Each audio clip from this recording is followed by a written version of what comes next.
ayolning mayda kamchiliklaridan ko'z yuma olmagan erkak uni buyuk fazilatlaridan bahramand bo'la olmaydi.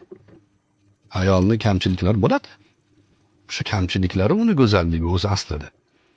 Umuman kamchiligi bo'lmasa, hayot qiziq bo'lmaydi.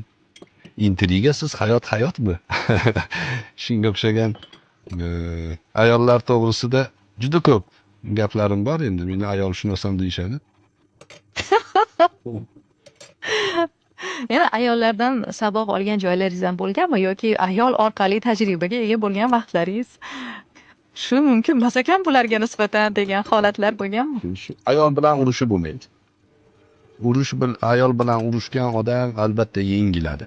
Yenganda ham yengiladi. Chunki sen ayol bilan urushyapsanmi deyiladi. Ayolni fikrini o'zgartirib bo'lmaydi. Unga qo'shilasiz bo'ldi.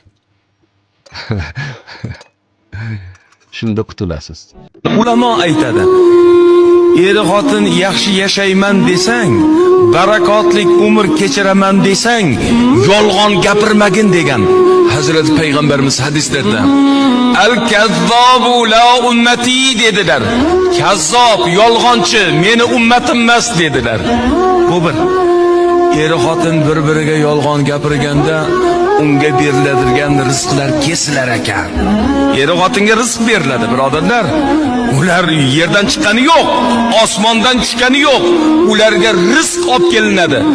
Yolg'on gapirsa er yoki xotin, o'sha rizq kesilar ekan. Kesilar ekan. Ikkinchisini aytgan. Barakotlik bo'lishi, muborak bo'lishi degan poklikdir degan.